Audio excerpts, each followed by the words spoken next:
जो टॉपिक है class lab. अब देखो मैंने लास्ट क्लास में तुम्हें बता चुका, रेयर मीडियम के बारे में बता दिया था और टेंसर मीडियम के बारे में बता दिया था। अब रेयर मीडियम वो मीडियम होगा जहां पे पार्टिकल ज्यादा क्लोज होंगे तो डेंसर, पार्टिकल दूर दूर तो रेयर। अब हमने क्या करा, जहां पर एयर है तो एयर क्या होगी, रेयर। क्यों? क्योंकि ये क्या हमारी क्लास लैब है। जब क्लास है तो क्या होगा, डेंसर। अब भाई देखो मैंने क्या करा, मान लो एक लेजर लाइट थी और लेजर लाइट को मारा इस तरह से। तो भाई मैंने एक बात बताई थी तुम्हें लास्ट क्लास के अंदर, जब भी कभी रेयर मीडियम से डेंसर मीडियम में कोई रे ऑफ लाइट जाएगी तो वो कहां की तरफ मुड़ेगी, it bend towards the normal. Perpendicular नहीं बोलेंगे, यहाँ पर नॉर्मल वर्ड बोलेंगे। यानी कि क्या था, when a ray of light goes through rare medium to denser medium then it bend towards the normal। तो भाई हमारा नॉर्मल क्या होगा, ये रहा, सेंटर नॉर्मल होता है नहीं, हमारा जिस पॉइंट पर लाइट गई है और जो हमारा ये सरफेस है इसके जो परपेंडिकुलर लाइन जाएगी उसे नॉर्मल कहते हैं। अब ये जो लाइन जानी चाहिए थी, ये जानी चाहिए थी ऐसे, पर ये गई कैसे। अब देखो पाथ यहां था, हल्का सा इधर मुड़ गई, थोड़ी ज्यादा मुड़ गई, थोड़ा कम कर दो, ठीक है भाई। यानी कि जानी चाहिए थी ऐसे, पर कैसे गई, यानी कि नॉर्मल की तरफ मुड़ गई। ये क्या है हमारे, नॉर्मल। अब भाई ये कौन सा मीडियम है, डेंसर। डेंसर से कहां जाएगी, रेयर में। जब डेंसर से रेयर में जाएगी तो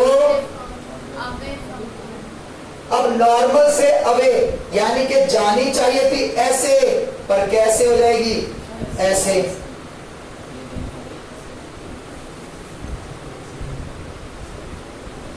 ठीक है भाई, दोबारा सुनो। सबसे पहले ये रे कौन सी हमारी, इंसिडेंट रे, जो ये एंगल बनाएगी नॉर्मल के साथ, इसे एंगल कहते हैं आई। जब ये रेयर मीडियम से डेंसर में गई तो क्या हुआ, बेंट होगी कहां की तरफ, नॉर्मल की तरफ, यानी कि थोड़ी सी इस तरफ बेंट हो गई।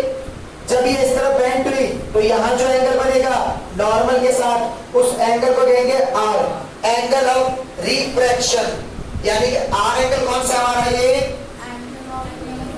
एंगल ऑफ रिफ्रैक्शन, क्योंकि ये एंगल रिफ्रैक्शन की वजह से बना है। अब भाई यहां जो एंगल बना वही सेम एंगल ये वाला भी होगा, यानी कि ये वाला, इसको मैं R1 कहता हूं, तो ये R2। R1 की वैल्यू इक्वल होगी R2 के। देखो तुमने मैथ के अंदर एक पढ़ रखा है, ये लाइन तो पैरेलल होंगी, इस तरह से समझो, ये दो लाइन ऐसे हैं तो ये वाला एंगल इसके इक्वल होता था, अल्टरनेट इंटीरियर एंगल। तो देखो वही एंगल आ रही है, एंगल इक्वल आ गए, यानी कि R1 की वैल्यू R2 के इक्वल आएगी। और जब ये रे इस वाले मीडियम से, डेंसर मीडियम से बाहर निकली रेयर में, तो क्या होगी, ये अवे मुड़ गई। तो यहां जो एंगल बनेगा, इस एंगल का नाम होता है हमारा E। इस एंगल को क्या कहते हैं, एंगल ऑफ इमर्जेंट रे, या फिर इमर्जेंट भी कह सकते हो। इमर्जेंट रे का मतलब है जो रे बाहर निकल के आई है। अब एक और बात याद रखना, जो ये रे है और एक ये रे, ये हमेशा पैरेलल होती हैं। इनके बीच के गैप को हम D से डिनोट करते हैं। D का मतलब है यहां पर लेटरल डिस्प्लेसमेंट। यानी कि दोबारा सुनना, जब भी कभी कोई ray of light rare medium से डेंसर में जाती है, इट बेंड टुवर्ड्स नॉर्मल। जब डेंसर से रेयर में जाएगी, it bend away from the normal. अब जो ये रे आ रही है और जो एक्चुअल में रे आनी चाहिए थी, ये दोनों रे क्या होती हैं, हमेशा पैरेलल होती हैं। इनके बीच के गैप को क्या कहते हैं, लेटरल डिस्प्लेसमेंट। हाँ भाई बोलो। अगर लेजर लाइट ऐसे टेढ़ी मार रहे हो आप, हम सीधी मारे तो बीच में से वो उस तरफ निकलेगी, इस तरह। उधर हल्का सा बेंड हो, बेंड ऐसे होगी। मैंने यहाँ जस्ट तुम्हें ज्यादा शो करके दिखा रहा हूँ, वो हल्की सी होगी वो भी, क्योंकि ग्लास स्लैब है तो इतनी मोटी ना, तो बेंड तो वो भी होगी। याद करो कल जब हम कर रहे थे मैंने यहाँ मारी थी तो वो कुछ यहाँ जा रही थी, सोचो यहाँ से यूं जा रही है तो पाथ में चेंज आया ना। देख आना चाहिए था ऐसे, पर ये तो चेंज होकर इधर आ गया ना, तो चेंज तो आ रहा है ना। तो वही चीज जो हम कर रहे थे कलेक्टिविटी, उसके अंदर भी क्या होता, लाइट यहाँ से यहाँ जा रही थी, तो वही चीजें थी जो कि मैंने वीडियो के अंदर दिखा नहीं पाया क्योंकि वो उस तरफ था, उस वॉल पे वो सारी चीजें वीडियो में कवर नहीं हुई थी उस दिन, ठीक है। तो इसीलिए मैंने वो भी चीजें कट कर रखी वीडियो में से। लो भाई नोट करो सब कुछ। तो ये तो क्या था, जब रे ऑफ लाइट ग्लास स्लैब के थ्रू जाती है। अब करेंगे अगर रे ऑफ लाइट ट्रायंगुलर प्रिज्म के थ्रू जाती है तो क्या होगा। देखो इसे मैं करवा रहा हूं भी यहां पर, और इस वाली एक्टिविटी के लिए ना जैसे बताऊंगा तुम्हें एक काम करना है, तुम्हें वीडियो बनानी होगी। अब कैसे सुन लो, पहले बता रहा हूं।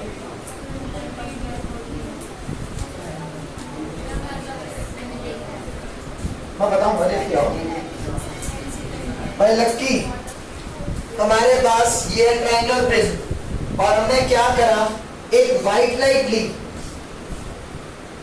ये कौन सी लाइट है, व्हाइट लाइट का मतलब सनलाइट भी कह सकते हैं।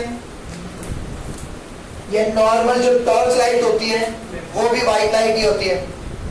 अब जैसे ही ये व्हाइट लाइट प्रिज्म के इस पे पड़ेगी, यानी कि एक सरफेस पे पड़ेगी, तो क्या होगा, यहां पर इसका वो है नॉर्मल है, तो नॉर्मल के अकॉर्डिंग ये रे बेंड होगी, और जब बेंड होगी तो ये अपने 7 कलर में बिखर जाएगी।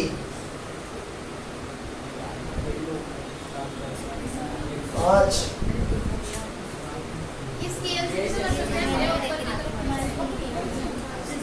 ठीक है, यानी कि हाँ ऊपर नहीं जाएगी, हल्का सा जो पाथ है ये था ना उंगुड़गी नॉर्मल की तरह। अब सबसे ज्यादा कौन सी बेंट होती है और सबसे कम कौन सी बेंट होगी उसके बारे में बताऊंगा। अब देखो जैसे ये बेंट हुई, अब ये निकलेंगे भाई इसके बाहर,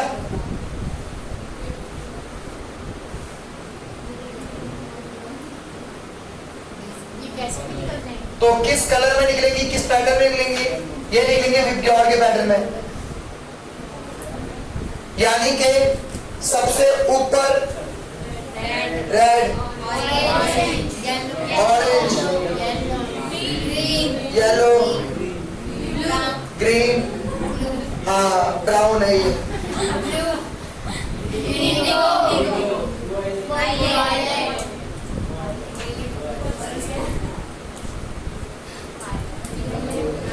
ठीक है। अब गरिमा पढ़ के बता क्या लिखा है, पक्का बोल के दिखता नहीं है, दिखता नहीं है।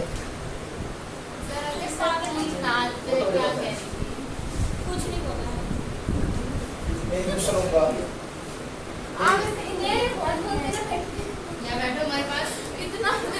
मजा आएगी आपकी, देखो अब देखो मैं सुनो, यानी कि जब हमने एक व्हाइट लाइट किसी प्रिज्म के ऊपर मारी तो ये क्या कितने कलर बिखर गई, 7 कलर में।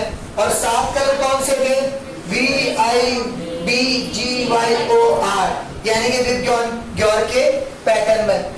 अब एक बार ये नोट करो पहले, व्हाइट के अंदर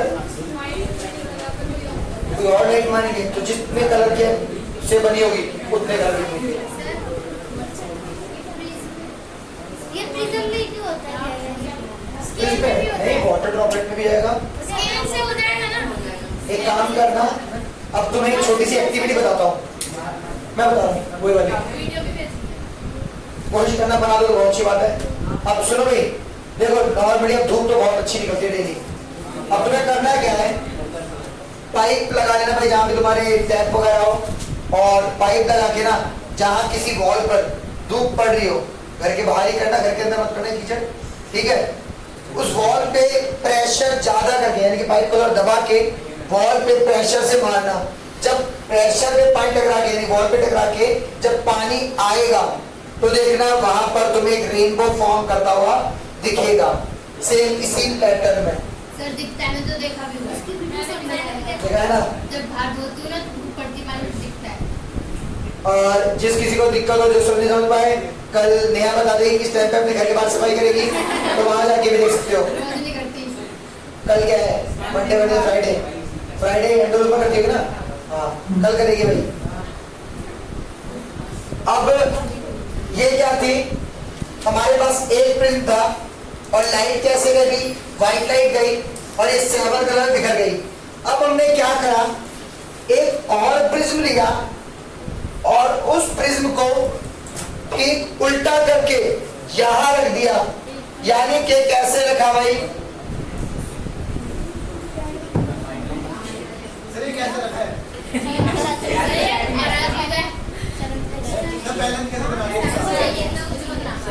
बैलेंस इधर आ, बताता हूँ। जो बैलेंस देखना है, समझना है। अब देखो,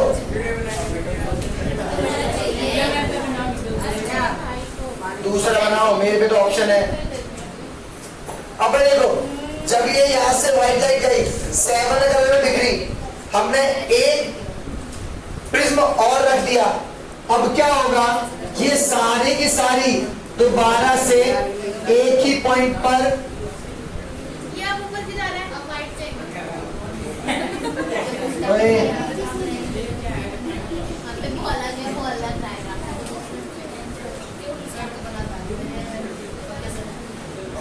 व्हाइट लाइट फॉर्म करके ही बाहर निकलेगी। दोबारा सुनो, दोबारा सुनो पहले। अभी क्या था, इधर देखो, अभी थोड़ी देर पहले हमारे पास सिर्फ एक प्रिज्म था, एक प्रिज्म था तो हमने व्हाइट लाइट मारी, 7 में बिखर गई। अब हमने क्या करा, एक प्रिज्म को उल्टा करके जिस डायरेक्शन में था उसका ठीक अपोजिट रख दिया यहाँ पर। अब क्या हो, जो 7 कलर निकले ये दोबारा से एक ही डायरेक्शन में मर्ज हो गए और जब दोबारा सारे के सारे कलर मिलेंगे तो कौन से लाइट बनेगी, व्हाइट। और व्हाइट लाइट में दिख रही है। ये तो ये ऊपर से जा रहा है, क्या? इसमें ऊपर। अच्छा, इसको ऊपर क्यों? एक चीज बताओ, अगर हम इस प्रिज्म को उल्टा कर देंगे तो ऐसा लगे इसमें तो ऊपर जा रहा है, तो उल्टा ही लगा प्रिज्म। उल्टा रखेंगे कैसे? रख कैसे दिया, समझ लो क्या रखा है। अब मान लो भाई एक कृष्ण पकड़ लगाया, एक आयुष्य पकड़ लगाया, ठीक है। सर एक चीज बता दो, नीचे की 5 लाइट तो ऊपर की, ऊपर की तो नीचे है, ये कैसे? यार मैं रफ डायग्राम बना रहा हूँ। अच्छा ये सारे क्या हो जाए, सारे हो जाती है। हाँ, मतलब एक ही पॉइंट में नहीं थी, जिस डायरेक्शन से आ रही थी ना उसी डायरेक्शन से जाएगी लाइन भी। ठीक है, वो हल्का फुल्का ऊपर नीचे में से हो जाएगा। अब तुम मुझे सोच रहे मैं प्रॉपर आर्टिस्ट हूँ। जो टॉपिक अब आगे का है, अब क्या करेंगे हम, यहाँ पर कोई ग्लास ले लिया, ग्लास के अंदर पानी रखा हुआ है और हम साइड से, अब एक चीज, ग्लास मतलब तुम थोड़ा सा मान लो बड़ा है, बीकर लिया है, बीकर मतलब थोड़ा बड़ा होता है। अब उसके अंदर पानी भर दिया और हमने वहां पर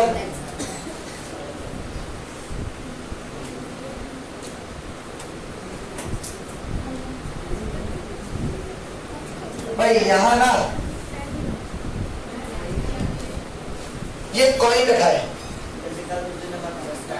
हाँ वही ना सर, ये हाँ मान लो ना, कैसे लिखते तो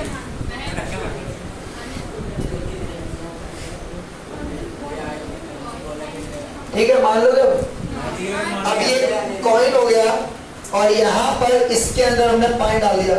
अब कोई ये मत बोला लाल पानी है, रिएक्शन हो गया।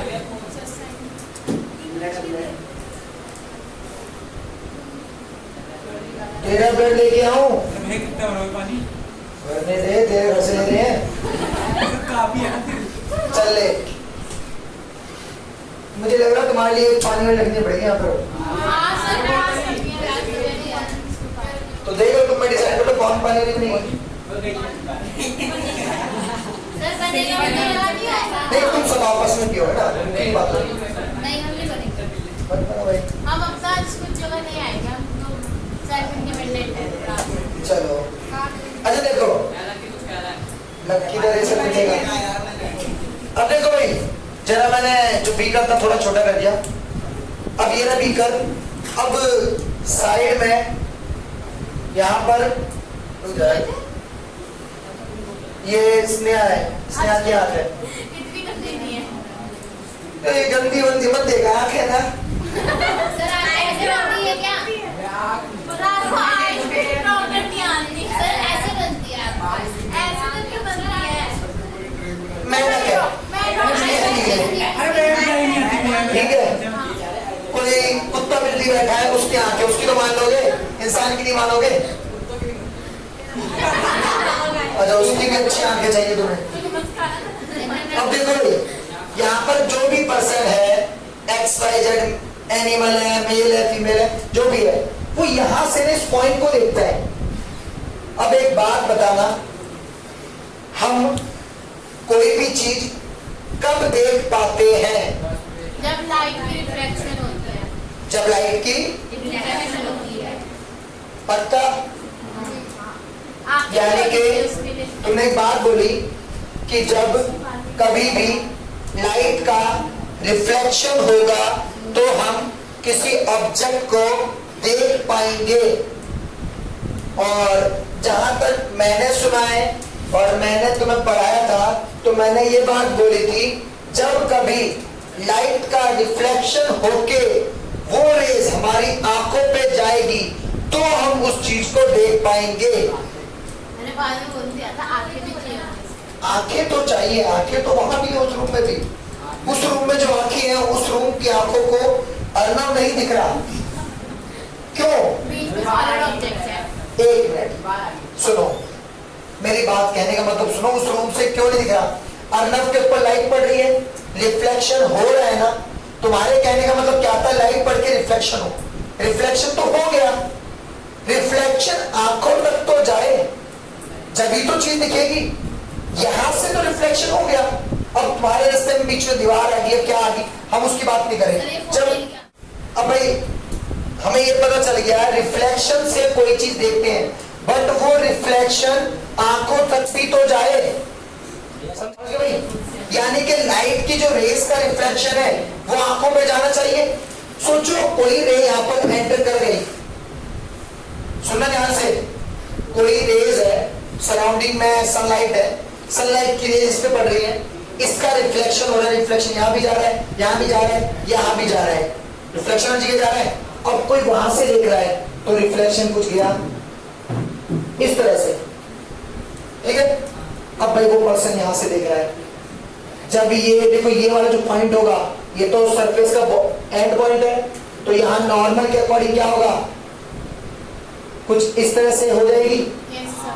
अब भाई देखो अगर हम इसको पीछे मिलाएंगे तो ये तो फैलती जा रही है ना रे थोड़ी सी मैं इसको और कर देता हूं इधर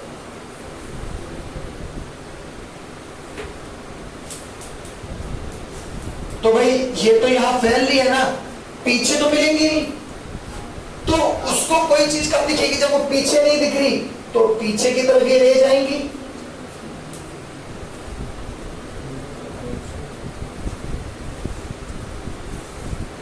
कहां घट रही है कहीं यहां घटती दिख रही है तो हमें यहीं पे कहीं पॉइंट दिखेगा यानी कि दोबारा सुनो तुमने किसी भी बर्तन के अंदर घर पर जाके कर सकते हो मान लो टब हो गया या कुछ भी ऐसी चीज उसके अंदर तुमने कोई भी चीज डाल दी कॉइन ना डालो चलो तुम कोई पत्थर ले लो कोई मार्बल का थोड़ा थोड़ा मोटा सा हो वो डाल दो अब उसे किसी एक पर्टिकुलर एंगल से देखो थोड़ा तिरछा में देखो अभी जब तुम देखोगे तो क्या लगेगा जो वो ऑब्जेक्ट है वो हल्का सा ऊपर थोड़ा बड़ा दिख रहा होगा क्यों दिखा वो क्योंकि जब यहां से रह गई ये तो आगे चल के फैल रही है जब ये आगे चल के फैलेंगी आगे तो कहीं मिलेंगी नहीं यानी कि इमेज आगे तो बन नहीं रही जब इमेज आगे नहीं बन रही तो पीछे लेके जाना पड़ेगा तो कहां घटी यहाँ पर तो इमेज हमें कहां दिखेगी यहाँ दिखेगी कल जितना भी कुछ हम देख रहे थे यानी कि जब ग्लास के अंदर हमने मार्कर डाला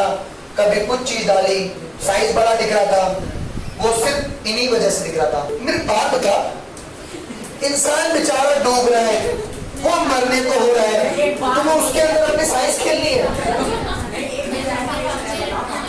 भाई। इमेजिनेशन अच्छी है, इंसानों को जितना है।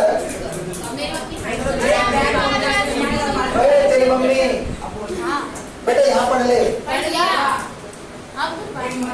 हटो लो।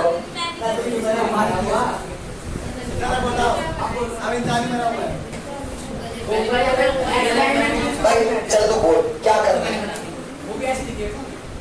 हाँ एक बात बता, मेरी बात सुन।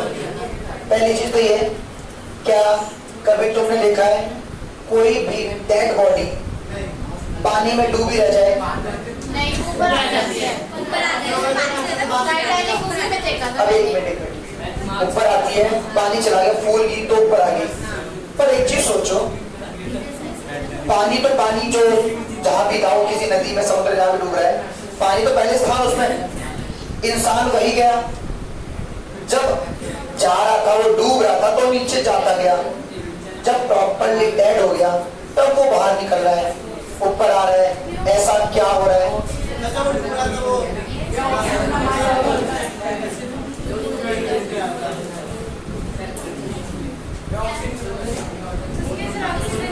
एक मिनट, ऑक्सीजन खत्म हुई, ये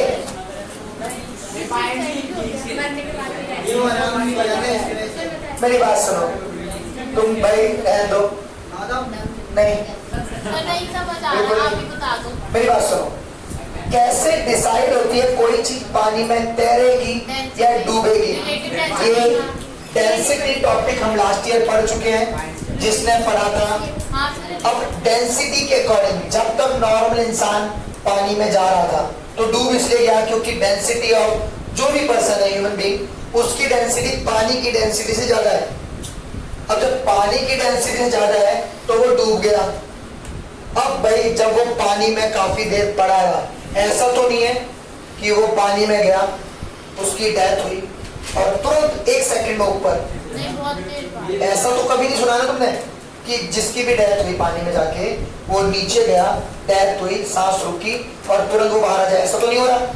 अब क्या होता है, क्या भाई ये बच्चे हैं जो कपड़े वगैरह धो लेते हैं, कुछ देर कपड़े धोए या ऐसा कुछ पानी से लेट काम किया, तो हाथों की स्किन ऐसी होती है फूली फूली सी। तब तुम्हें क्या पता, तुमसे क्या बात करें, कपड़े धोए। अच्छा सुनो, हाँ एक मिनट, नेहा से बात करते हैं। जैसे नेहा तुमने कल परसों जब बाहर साफ कर रही थी, काफी देर पानी में काम किया, हाथ फूल गया। अब तुम्हें ये पता चल गया अगर पानी में हम कुछ देर रहते हैं तो हमारी स्किन क्या है, फूल जाती है ना। तो सोचो एक डेड बॉडी है जो डेथ होगी, जिसकी वो पानी में गया हुआ है, डूब गया, तो स्किन तो फूलेगी। स्किन फूल, एक मिनट पूरा कंप्लीट तो करने दे। जब स्किन फूलेगी तो उसका क्या होगा, साइज बढ़ेगा, साइज बढ़ा तो वॉल्यूम बढ़ गया, पर मास तो वही रहा, डेंसिटी कम हो गई। जब डेंसिटी कम तो डेड बॉडी। डेंसिटी को एक सिंपल सी लैंग्वेज में समझे तो एक छोटी सी जगह पे, मान ले एक ही प्लास्टिक का रिमोट है, सिर्फ इसी साइज का, मैंने लोहे की शेप ले ली है, सेम ये कौन सी चीज भारी होगी? लोहे वाली। क्यों भारी हुई? साइज तो सेम था, मास ज्यादा है, यानी कि उसके अंदर नंबर ऑफ पार्टिकल ज्यादा। किस चीज के अंदर जितने नंबर पार्टिकल होंगे उतनी ज्यादा उसकी डेंसिटी होगी। और पानी की डेंसिटी से अगर किसी की डेंसिटी कम है तो वो तैरेगी, या उसके बराबर है तो भी तैरेगी, अगर उससे बहुत ज्यादा हो गई तो वो डूब जाएगी। तो ऐसे ही सेम होता है, अगर कोई पर्सन जिसकी डेथ हो गई है, पानी में डूबने वाला है, ठीक है, सॉरी डूब के डेथ हो गई है, तो कुछ देर बाद जब वो बाहर ऊपर जो आ रही है उसकी डेड बॉडी, वो सिर्फ इसी रीजन से आ रही है क्योंकि स्किन जो हमारी फूल जाती है, वॉल्यूम बढ़ जाता है, वॉल्यूम बढ़ने से डेंसिटी कम तो वो अपने आप ही ऊपर आना स्टार्ट कर देगा और वो ऊपर ही, ठीक है।